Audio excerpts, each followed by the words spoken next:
sana. Kabla niendelee salimia sana mother. Najua unashindwa wapi nilikuwa nalala. Nilimwa alinichukua kaniweka kama brother, kanipatia mavazi na kitu ya kumanga. Tangu mtoto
Nyakoromokojo kilongo ni Alicious Theluji atari na nusu. Nyakoromokojo ngwanti kode live kae angeni Walter Nyambaga alikuwa ameanza simu. Nyakoromokojo ngo ya lor simba nikechingeni joken mugangeni watu nisumbua tu sasa hivi.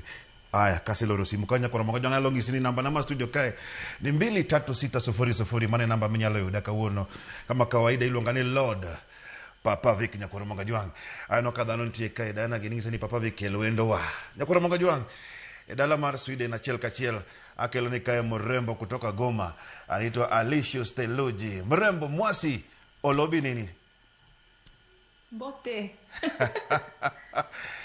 Karibu sana na Kati ya Ramogi TV. Habari yako? Nzuri sana, asante sana. Sasa ni saa ngapi kule Sweden? Tuko 1 hour behind. Okay. Sasa unajua jamaa niambia ati wakuoni vizuri. Wacha mimi nikae hapa sasa nikucheki. Sasa mimi na wewe tuonane namna hii. Habari ya Sweden? Salama. Okay. Sasa nikuulize, ulikuwa Kenya, ukatuacha hapa Kenya, ukaondoka ukarudi Sweden ukasema mimi mambo ya Kenya nimeachana nayo. Ni jamaa kutoka Homa Bay alikosea? Hapana, imagine sio kitu kama hiyo. Karibu sana. Nimekuwa nikirudi Kenya sana tu. Okay, mara ya mwisho ilikuwa ni lini? Mwaka huu nilikuwa Kenya. lakini hauko nitafuta sasa. Unajua Alicious, wewe unaharibu maneno, but ni sawa sana. Anyway, karibu kwenye show kubwa, karibu kwenye ngoma wake.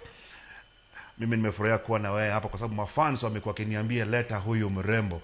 Wewe na Masi Maira lazima mungekuwa kwenye show kubwa ya ngoma wake Ramogi TV.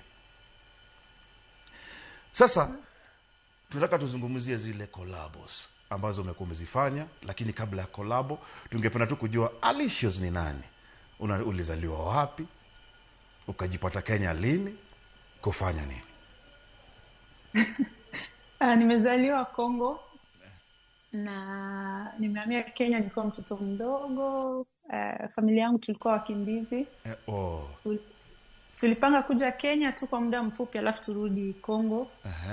Lakini ikatokea tu kama tukakaa sana, tukazoea, tukapenda, tukakuwa tu kama wengine, basi tukabaki. Okay. Mimi ni mwanamuziki. Mwanamuziki tu. Yes. Okay.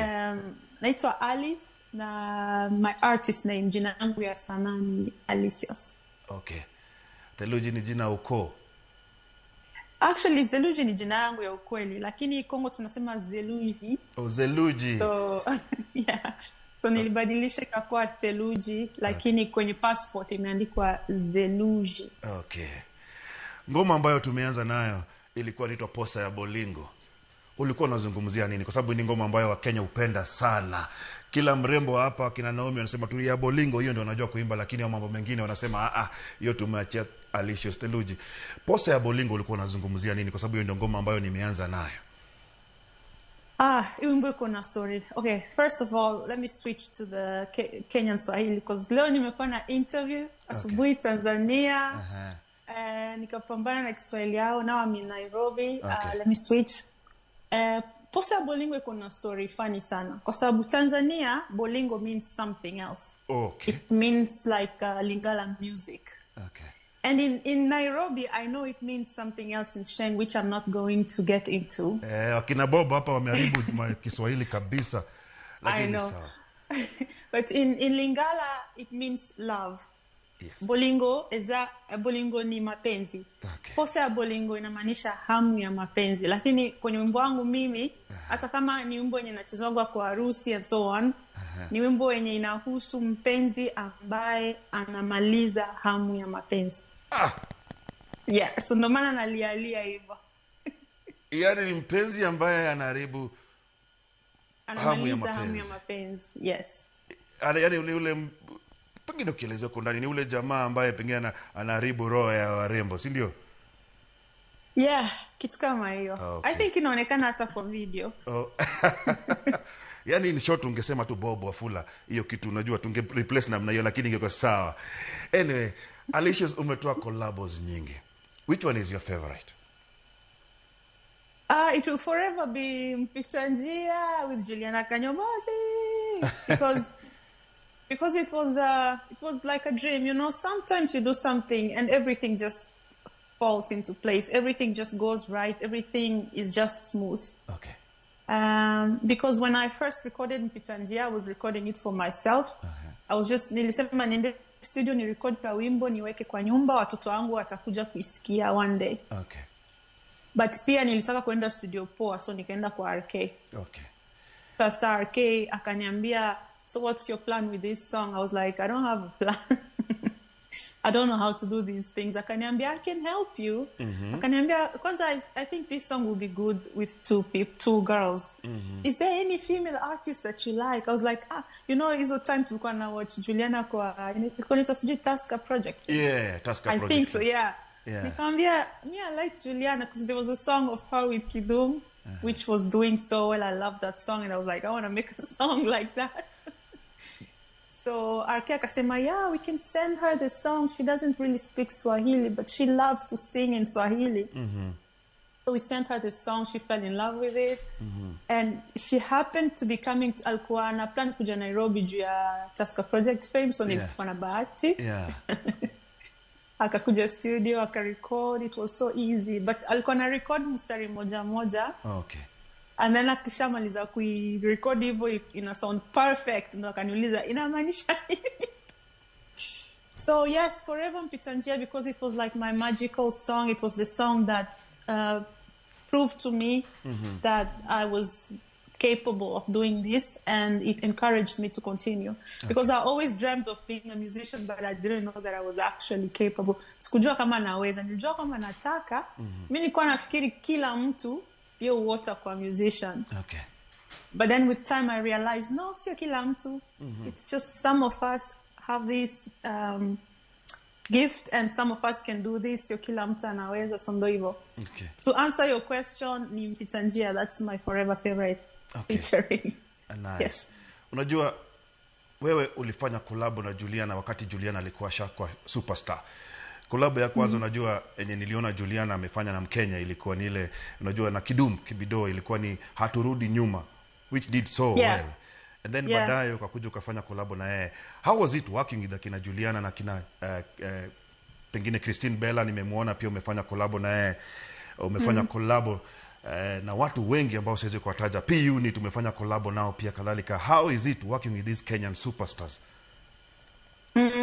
Before I answer you, when you said when you umetaja Kidum, kuna kitu nimekumbuka. Kwa hiyo wimbo wa Kidum na Juliana kuna place Kidum anasema Juliana we. And for me, I took it from there and I started my song from there. Juliana we.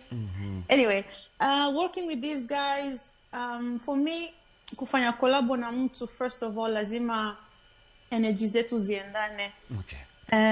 So Kidum, it was really fantastic working with him. He's such a musical person. Anapenda muziki. Kidum is music. Yani venye tu namuona.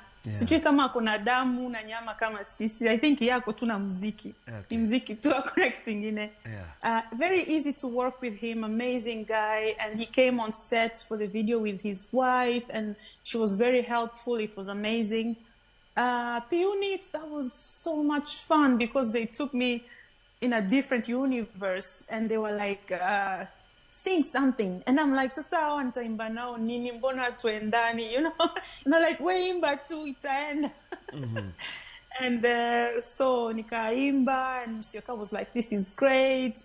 That was amazing working with P-Unit. I really, really hope to perform this song with them one day in Nairobi. Another featuring Christian Bella, also amazing artist. It was really fantastic to work with him. He's also very, very musical, just like Kidum. And then my recent one, I also have a collabo in my album with Jose Chameleon and Lady JD. And then I was featured on Bushoke's song, Bushoke from Tanzania. I have seen that, Yeah, so, and the recent one, Nideke with Ninita, girl, female artist from DRC Congo, who is also amazing. Okay. Yeah. Sasa mimi ningependa unajua kidogo tu utuguzie hiyo lyrics ya Posa ya Bolingo, alafu turudi tucheze. Kuna ngoma nataka kucheza hapa, ulikuwa watu wanasema unajua rumors kwenye Kenyan media ilikuwa ni kama ulikuwa na sheria jamaa fulani hapa Mkenya ambaye alikuwa amekusumbua kidogo. Ngoma inaitwa Ligi Kali, but hiyo ni baadaye tu kidogo. Nataka utuguzie tu lyrics ya ngoma Posa ya Bolingo. Kidogo tu kama ungeweza ndio watu wajue watu wajue huu ni Alicious. Unajua watu kama kina Ken Muga bado wanapinga ati hapana huyu ni mrembo tu kutoka game hapa umeleta kwa studio unadanganya. Finga no sokyo ko finga me utiangana ndaku ya valeur nyokola nondengo mesana natambola na Range Rover iyo mosala kumonelanga nanda kunga moko na futaka oboma yanga i sentiment iyo komiko silisa Posa ya Bolingo ya Bolingo. Wachi hapo Alicious unaribu maneno nyakoro mkajua ngantie kwa Alicious Teluji okangeni pado mane mara Alicious Teluji miero adwa nyingise namba na studio kamarari adeka uchelo no Alicious ukinikubalia kuna ngoma Ligi Kali. Hii ngoma Ligi Kali watu walileta rumors kabisa. Citizen Digital wakaeka rumors wakasema ati huyu kuna jamaa alivunja roho ya Alicious hapa, lakini acha tusikie kidogo alafu tukuje tuzungumzie. Ukinikubalia iko sawa? Asante sana. Nyakoro mangajua Ligi Kali. Sikia maneno kwa Alicious.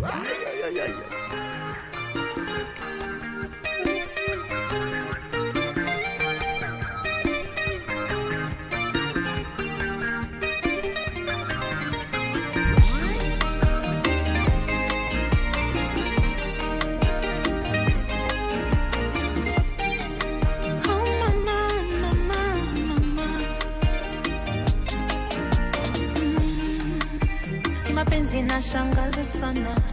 Unayempenda naye anaona huna maana. Mambo ya wawili na mwacha Maulana. Mapenzi ya Nairobi siwezani bwana. Bolingongo wesali pate. Lelo ya yolo pia moninga. Tango tozwa kato sala kafe. Kabwena linga moto alingite. Kuliko niumize mtoto ya mtu. Sitaki tugombane nilale kamiti. Ukinichiti leo tumalizane. Ukileta wengine tusibishane. Tusilazimishe penzi tusigombane yoyo. Tumalizane. Mapenzi imegeuka ligikali. Wewe ukisneki inageuza serikali. Wale wazuri pia upepewa mali. Pole kama huwezi cheza ligikali. Mapenzi imegeuka ligikali. Wewe ukisneki inageuza serikali. Wale wazuri pia upepewa mali. Huwezi cheza ligikali. Cheza ligikali.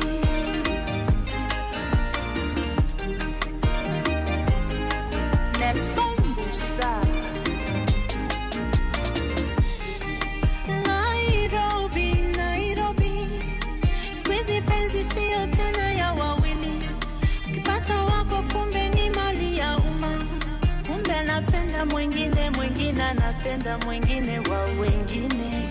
Utashangaa kwani mna date wangapi?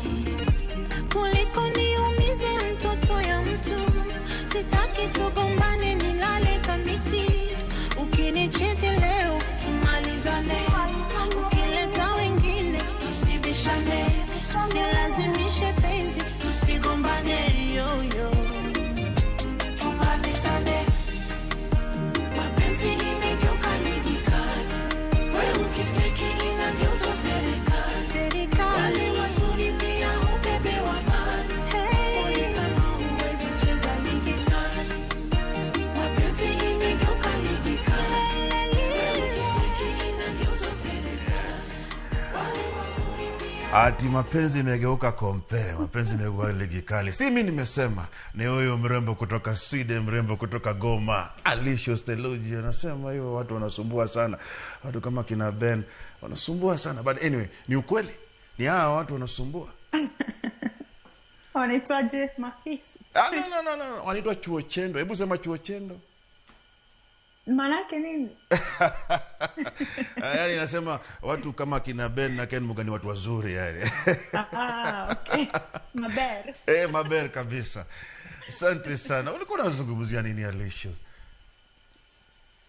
Si umesikia tu. Wanasumbua kwa Kiswahili umesikia kila kitu. Where did you produce this song? When? Yes. A long time ago actually. In 2023 ilikuwa tu imekaa hapa kwa nyumba. Okay. Yeah, in 2023 I was in Nairobi, so I got in the studio with Ihaji and we made this song. But the thing is I record songs all the time. Nimejana na mawimbo hapa. Okay. So kuna rafiki yangu anaitwa Winnie. Winnie alikuwa anapenda hiyo wimbo sana. Sasa kwa akiniambia sasa unangoja nini ku-release this song? Just release it. I was like, nataka ku-release nikiwa Nairobi because hii wimbo ni ya Nairobi. Akaniambia but just do it. Okay. And sikutaka kabisa ku-release kama siko Nairobi, but nika-release anyway. And I'm so happy ilifika because venye nilikuja Nairobi afterwards, it was nice. Unajua ingoma tulipata na Uncle Fredo Bachi Macho tukasema hii ndio sawa, kwa sababu unajua uliitoa the same time wanavokali walikuwa nasumbua, watendawili walikuwa nasumbua na BN actually Sauti Soul ama Soul Generation walikuwa wametoa ile ngoma ya Mbwembe. Kwa hivyo tulikuwa na laid back rumba music that tungependa kusikizia. Naye Prince Nairobi. Naye Prince Inda akatoa pia ngoma nyingine. Unajua na kina Nadia Mkami ilikuwa na unajua ilikuwa inaitwa Mali Safi. So it sounded the same. Imagine hata siku hapo bado tukablend. Ilikuwa pia ukatoa hii na ikablend vizuri sana. Nice. Sasa Alicious, you living in Kenya. Unajua ulisema unakuja kama mkimbizi ukakaa Kenya vizuri. I don't know. How did you find it? Are Kenyans good people? Oh, that's a good question. Imagine, sijai ulizwa hii swali kwa nini. It's a very good question, especially now after living in so many countries. So I'm like experienced kwa mgeni kwa watu. Kenya was the first country where I got to meet people who didn't look like me. Like for example, in Congo, you only see Congolese people. You might see a Mzungu, but you know, it's mostly Congolese people. At least the town where I lived. Let me not say in Congo because it's a very big country. Palemini nilikuwa naishi, where I lived.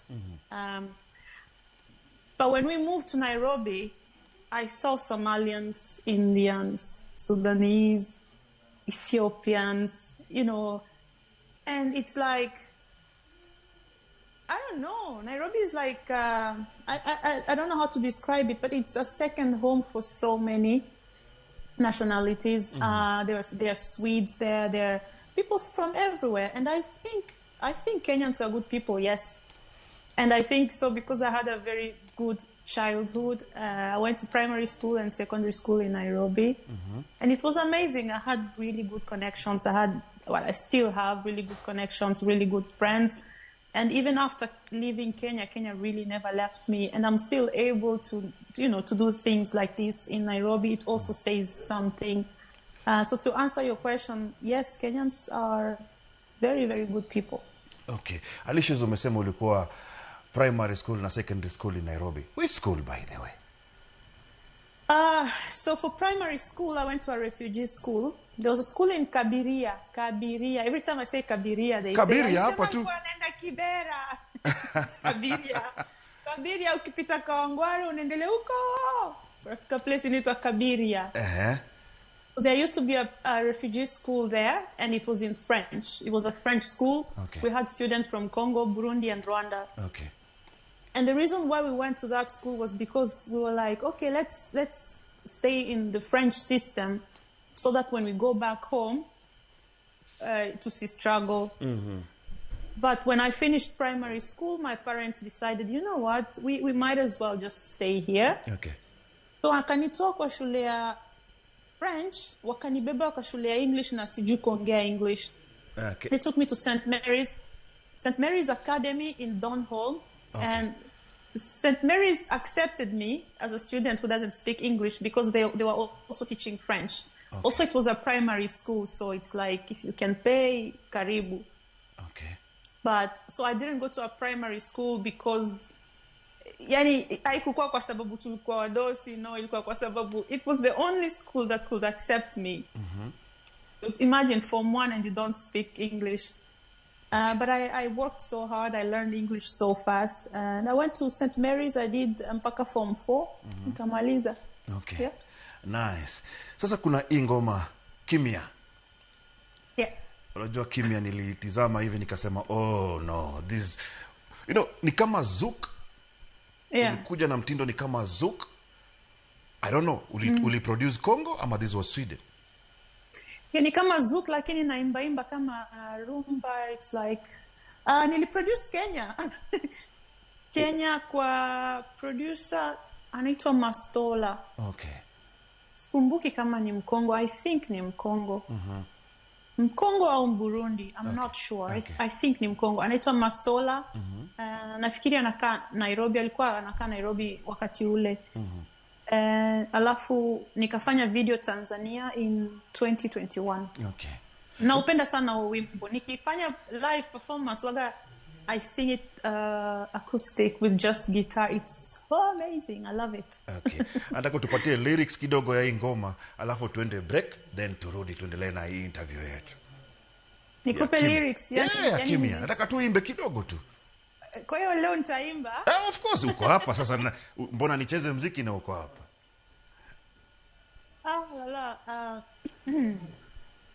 Kimya. Which part do you like? Unapenda verse au chorus? Kuna part ya kwanza ka verse kidogo, alafu chorus ile part ya na kimya. Okay.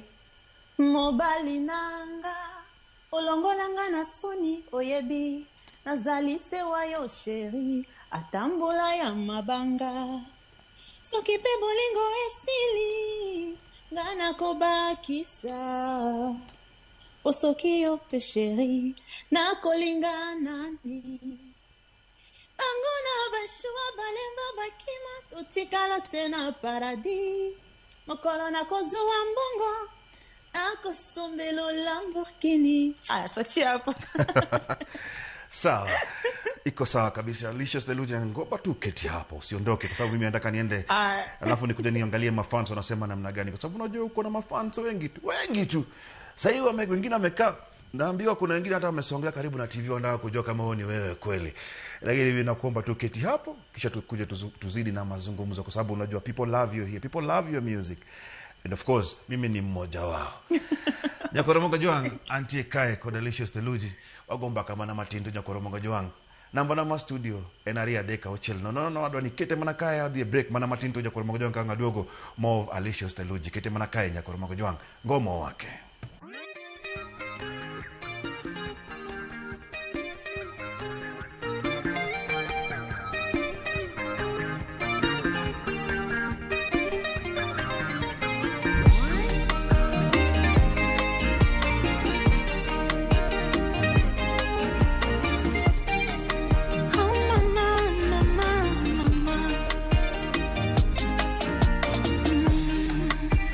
Mapenzi na shangaza sana, unayempenda naye anaona huna maana.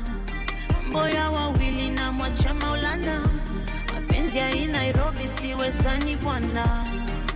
Polingongo wesali pate, lelo ya yolo pia moninga.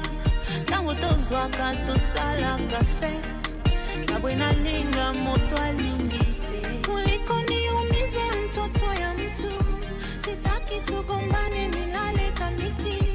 Ukinichiti leo tumalizane, ukileta wengine.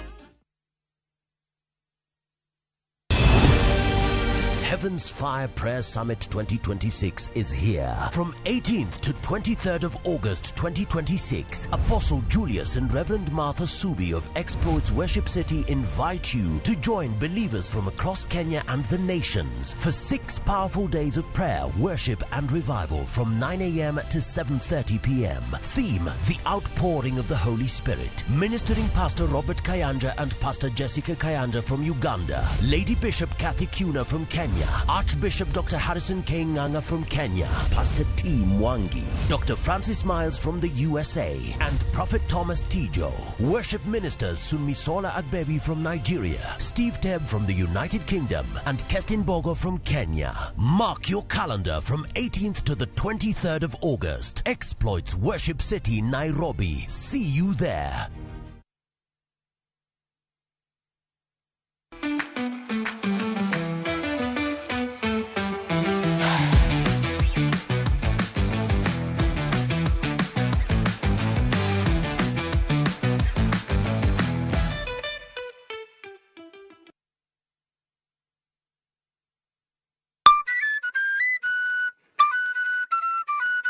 Nitie sigana e tok thum mora mora, kendo nitiere wuoth e tok jathum mora mora.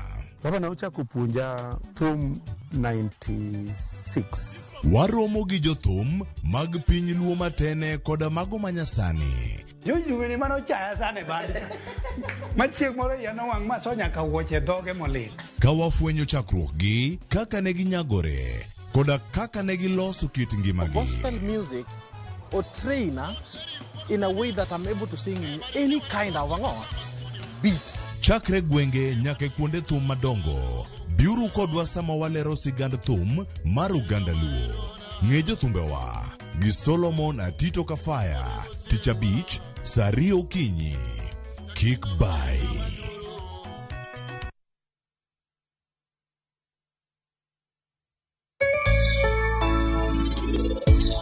Kapod nitini koda machiegni, gimora mora ni kare. Osebedo kokonya ahinya, samora mora makale chandruok.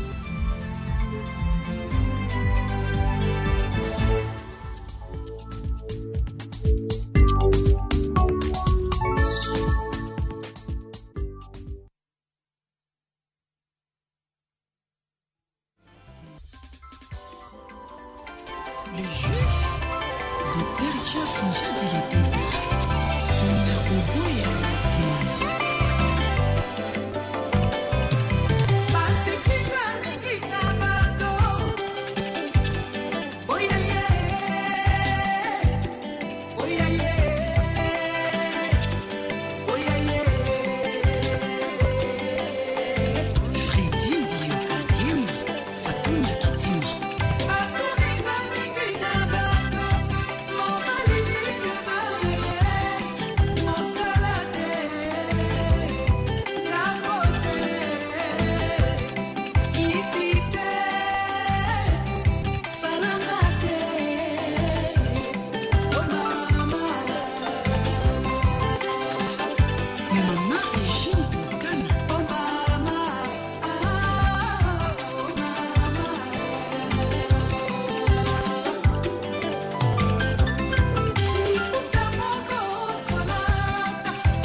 anaitwa Lorraine karakiero nyakora magojang Billy Abel kod ilongo ni Boya Eri mixed kwa magojang achel kumpado ma design.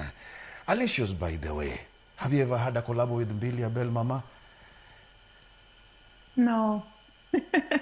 Unajua I've anakuja dreamt about it. anakuja Kenya. Yeah, nimesikia. Akifika tumwambie kwamba mrembo kutoka Goma mngependa kufanya collab na yeye. Nafikiri nimeshamwambia. Ushamwambia? I think so. Okay. Your Swahili is so good. Is it kwa sababu unajua the Goma side of Congo watu wanazungumza Swahili sana? Well, so obviously I speak the Goma Swahili. But I also speak the Kenyan Swahili. Okay. Not Mombasa, Nairobi Swahili. But then I've been in Tanzania a lot, so much. And when I'm in Tanzania, I'm always talking because I'm doing interviews. So I've also learned their Swahili. Okay. But I've also learned Swahili in school, like not just in Kenya, but even here in Sweden. I went to the university and took a Swahili course because I was like, watu wanasema Kiswahili ya Kongo ni sio Kiswahili ya ukweli. Let's find out. Kiswahili gani ndio ya ukweli? It turns out Kiswahili ya ukweli ni Kiswahili ya Mombasa. Okay. Hizo zingine zote ni fake. Nijue. Yani, so I think ni kwa sababu nimekuwa nikisikia Kiswahili tangu nikiwa mdogo, so ni lugha ambayo naipenda. Alafu pia kwa sababu naongea lugha nyingi, ilikuwa muhimu kwangu kuwa at least na lugha moja ambayo ndo hiyo ambao naijua zaidi ya zingine. Okay. And that for me is Swahili. Asante. Umesema unazungumza lugha nyingi. Kwa sasa hivi unazungumza lugha ngapi? Nazungumza Kifaransa, Kiingereza, Kiswidi, Kiswahili, Lingala. Nikiwa nje ya Kenya huaga nasema naongea Kikuyu, but now I'm talking to Nairobians, so I'm not going to say that. Okay. When you meet your Kenyan fans out there, kama umai kutana na wengine kule Sweden, kama umai kutana na wengine kule TZ, what do they say? Do they confuse you for being a Kenyan because umekaa sana unajua imba Kiswahili?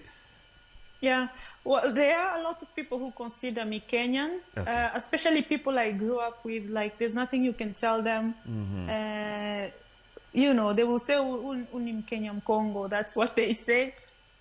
Because, it's people I've grown up with and we've been friends since when we were kids. Okay. And I think for me, kuna watu wamezaliwa na wakakulia in the same country. I'm not that person. I've been influenced by so many countries. All the places I've stayed have influenced me. I feel like kama singekaa Kenya all those years, I would have been a different artist and a different person. Okay. So the Kenyan culture and Kenyans are part of what has shaped me to be who I am. Okay. Afu zile miaka nimekaa Kenya ndo formative years. Hizo ndo miaka yenye mtu anakuwa kilatakuwa. Okay. If you know what I mean. Okay. So yeah, me, I don't mind. When they refer to me as a Kenyan, I know what they mean and they know what they mean. So it's all love. Okay. No. Yes. Being in Kenya, growing up in Kenya, going to school in Kenya, did you ever know unataka kuwa artist? Hey, yes. Kenyans never left me alone. The moment I stepped my foot in Nairobi, they were like, "When in Congo, ebuimba." When in Congo, unajua kudance. They thought wewe ni dancer moja wale wa kofi ama namna gani kwa sababu ya hairstyle? I was like, I can sing a little bit, but kudance hapana. Okay. Because the thing is, my mother and my siblings are really good dancers. So really? Imefanya yani mimi hata siwezagi kucheza mbele yao kwa sababu, anytime wananikanyaga because they are so good. In Congo, when there's a hit song, the whole country learns the choreography. Okay. Kwa mfano, Lua okay, I was in Kenya. But let me talk about the old songs when I was still staying in Congo. Like there was this song, Allo, allo, allo, papa. Papa Bonet. Yeah. So when a song hits, the whole country learns the choreography. Sasa mimi learn choreography wimbo next ikishatoka. Because it takes me so much time, and they've always made fun of me. But to answer your question, Kenyans always, and I mean all the kids at school, I was always told, weni Mkongo, ebu imba. Weni Mkongo, si unajua kuimba. Nyinyi wa Kongo mnajua kuimba. Like, unaweza imba Lingala kidogo. I was like, which was a good thing, because ndoto yangu ya kuwa mwimbaji ilianzia Kongo. My mother was a singer. And she took me to one of her concerts in Kinshasa when I was about 5 years old.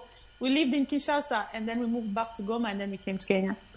So she took me to one of her concerts. She put me on stage, and I started dreaming about it.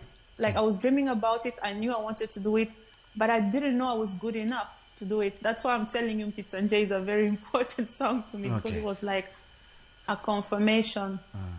But I think the confidence to sing, I think I got it from Kenya. And maybe if I had been raised somewhere else, labda singekuwa mwimbaji leo. Okay. Kama ungekuwa unafanya muziki ungefanya nini?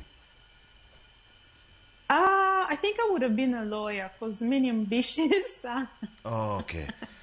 Naspendagi kuona mtu akionewa. You know, I like to defend people who are right. I think ningekuwa lawyer kama nisingekuwa mwanamuziki. Ungekuwa lawyer ungenisaidia sana kushika Uncle Fred Obachi Machoka. Huyo jamaa ananisumbua sana kila saa, kijana lakini anyway, Uncle Fred Obachi Machoka una chekisho leo, mambo yako iko sawa. Anyway, Goma side ya DR Congo, kwa sababu sisi hatuelewi. Unajua kuna wasanii tu wengi ambao wanatoka Goma, the east side of Congo, right? Kuna mrembo ambaye sisi udhani ni Mkenya. Unajua watu wengi wanasema ni Mkenya, na Nakumu anatoka the eastern side of DR Congo. Wewe unatoka Goma. Fire Test anatoka Goma, right? Sikuwa najua kama Fire Test ametoka Goma. Oh no. Barbara Kanama? Yeah. Barbara Kanama hajatokea Goma. I think ametokea labda Lubumbashi. Yeah. You know, kuna sehemu zingine Kongo wanaongea Kiswahili pia. Afu Kiswahili chao ni tofauti na cha Goma. Sidhani kama Barbara Kanama ametokea Goma. Okay. Right, I love it. So now, umegrow, umekuwa superstar, ukaamua sasa unajua mimi nahamia kwenda Sweden. Ulienda masomo ama ukaamua tu unajua sasa mimi nataka kuchange environment? Nilienda masomo kwanza. Nikarudi. And then nikapata kazi nzuri huku. So nikabaki nikafanya hiyo kazi. Yeah. Okay. Just get vizuri. Umesema nini? Nilikuja Sweden kwa mara ya kwanza kusoma. Okay. Nilipomaliza masomo nikapata kazi. Okay. Alafu nikabaki nikafanya hiyo kazi. And then mwishowe nikabaki tu hivyo. Kwa sasa naishi Sweden, nakaa Stockholm. Okay. Sasa mafans wako hapa. Kama ungenikubalia ningesoma tu messages zao. Unajua jumbe zao ziko hapa nyingi zaidi. Kuna Chris anasema anakucheki, anapenda ngoma za Alicious, anaona issue akiwa Londiani. Unajua Londiani? Nishaisikia. Okay. Hello Ramogi TV, ni Winnie Nyarosingo anasema anapenda sana ngoma za Alicious Theluji. Anasema kidogo tu angependa ukuje Nairobi ufanye concert moja tu, Wakenya waweze kufurahia. Yeah. Mwambie hata mimi ningependa. Okay. Jamaa mwingine ananiambia salimia mrembo from Sweden. Huyo ni Julie from Nyamasari. Anasema na kucheki vizuri sana, yeye upenda ngoma zako kabisa. Na messages zingine nyingi. Kuna jamaa ananiuliza hapa hiyo ngoma Kimya Alicious alikuwa anazungumzia nini? Alafu kuna ngoma nyingine ambayo ulitoa immediately tu after ile Tusker Project Fame ilisha, ilikuwa inaitwa Niko Poa. Unajua unazungumzia mambo ya mapenzi. Alicious, you sing a lot about love. Is this your nature, by the way? Love, mapenzi yana run dunia. No, you sing more about because mapenzi. I know you can all relate. Mwenye apendagi basi yeye ni mbao, yeye sio mtu. Everyone has dealt with love, and I know we can all relate. Okay. I mean, napenda mapenzi. I think love is a very important thing. Nataka mapenzi yawe sahihi. Nataka urudie vizuri tu. Urudie hapo umesema unapenda mapenzi. Hey, Alicious. It's good to have you. Asante sana. It's good to have you on this show. Mimi napenda sana. So, Zouk and kidogo rumba and kidogo nimesikia, you do Afro, something like an Afrobeat. Ile ngoma yako na kina P Unit. Was that the first test you did the first song? Because ngoma zako ziko laid back. And then there was that project ulifanya na P Unit, unajua. Yeah. I don't know. Unataka kwenda that direction ama umesema tu wewe kawaida utabaki tu kwa laid back music? No, kwenye album yangu sijui kama tunaongelea album. Yeah. Tunaongelea album kweli? Tunaongelea album. Nimefanya album ambayo napanga ku-release mwaka huu. Okay. Nime-release na Fancy Fingers. Producer mkubwa sana kutoka Nairobi. Yeah. Hey, Fancy. Na kwenye hii album tumejiruhusu ku-experiment. Sio Alicious kama watu wamemsikia kwa wakati huu. Napenda muziki wangu, lakini nilipenda pia nijiruhusu kama msanii kufanya vitu tofauti, to try different things, and that's what we've done in the album. Kwa mfano, kuna wimbo moja nimemshirikisha Femi One. Femi One is amazing, and she's a completely different artist from what I am. And we together, it's something very, very beautiful. So, kwenye album yangu nimefanya vitu nyingi tofauti. Unajua nikifanya muziki, I don't calculate too much. Waga sifikiri, let me do this or that, itashika, itakuwa hit. No, it depends on the mood in the moment. And with P Unit, just their presence and my presence and Musyoka, who was the producer, ilitokea tu hivyo. That's the beauty of featuring. Sababu ukishafanya wimbo na mtu mwingine, lazima wao pia wa influence. And so it brings out a side of you that maybe wewe mwenyewe ungeipata kama ungefanya mwenyewe. Sawa, kuna ngoma umefanya na mrembo Ninita. Yes. How big is Ninita? Is she in DR Congo ama pia yeye mko naye Sweden? By the way, hii wimbo ya Mbilia Bell umecheza tu saa hii. Ako kasichana akakuko ndani ni Ninita. No way. No way, yes. Alicious. Yeah. No way. I didn't know. Asante kwa kuniambia. They also have a song together, Ninita and Mbilia Bell. Okay.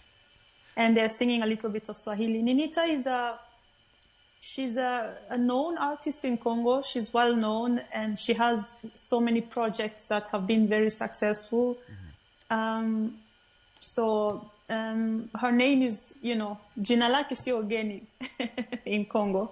Okay. She's one of the few female artists in Kinshasa who have really, pushed and are really still there doing their music, because the music industry in Kinshasa, for some reason, has been very difficult for women. Okay. Asante sana. Mimi nataka nicheze hii ngoma ambayo umesema this is one of your latest. Kutoka kwenye album ambayo ni latest. How many albums by the way do you have apart from the one that umesema sasa hivi unataka ku-release? I have one album. It's called Alpha. It was my first album. And then I've released singles. Kwa mfano Kimya was a single. Ligikali was a single. Nideke featuring Ninita is also a single. Okay. So hizi zote zitapatikana kwenye ile album? Hapana, hizi ni singles tu. Okay. Shughuli za album hatujaanza. Okay, bado. Tukianza tu hivi mtajua. Okay. Kwa hivyo mimi nataka tucheze hii ngoma. Unajua, sitaki kuweka video kwa sababu uko hapo, kwa hivyo utatusaidia kuimba hii ngoma kwa sababu hii ngoma watu wanaipenda sana. Unasema nideke. Alicious wewe na mambo ya mapenzi. Jakora Makajwang achiel kom one of the latest Jakora Makajwang Alicious stikae adwano werno padoni nideke featuring Ninita Jakora Makajwang kati wadogo gomba kaniko tieke. Kangeni gimana nyalo gombo mondangisa Alicious wantie kodeka live Jakora Makajwang kenti dala mar Sweden. Mano e teko ma teknolojia manyaro mogi FR mogi TV ntiego Jakora Makajwang. Bang daka machokto wacham thum kati wadogo kae. Alicious kachil gini nit wachoni nideke.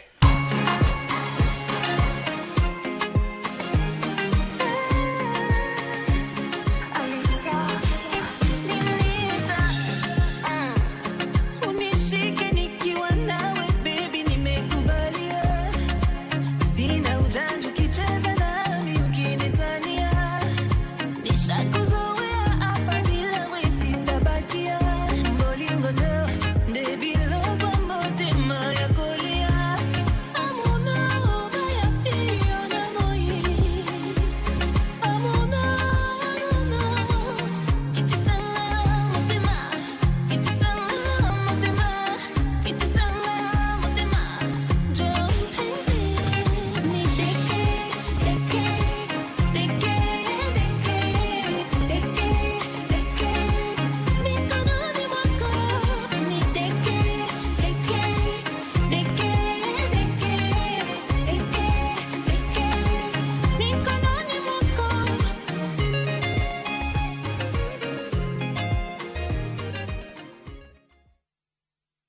Production ya ngoma ni Fancy Fingers, right? Tumefanya na Ihaji kutoka Kenya. Okay. Pamoja na Jizo kutoka Congo. Okay. Jizo Balume ni mkubwa wake. Inos B. Oh, okay. Yeah, so wale producer wawili, yani ni wimbo yani. Wale producer wawili kwenye wimbo moja. Na Nideke nimeandika pamoja na kijana anaitwa Paul Alfajiri pia kutoka Nairobi. Okay. Kuna watu wengi wamehusika kwenye huu wimbo. Ni wimbo mkubwa sana.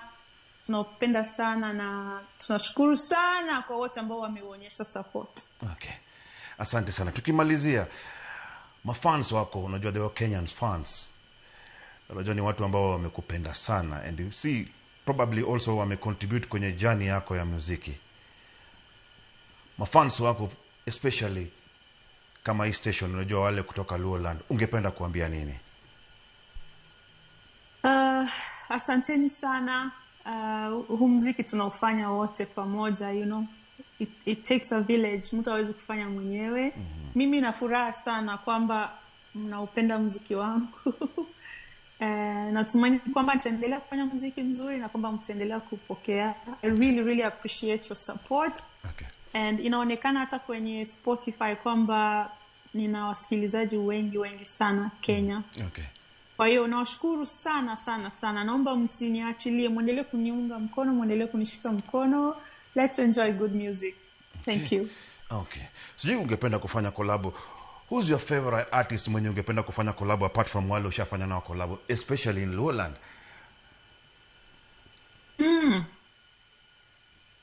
Luoland, Fancy Fingers account.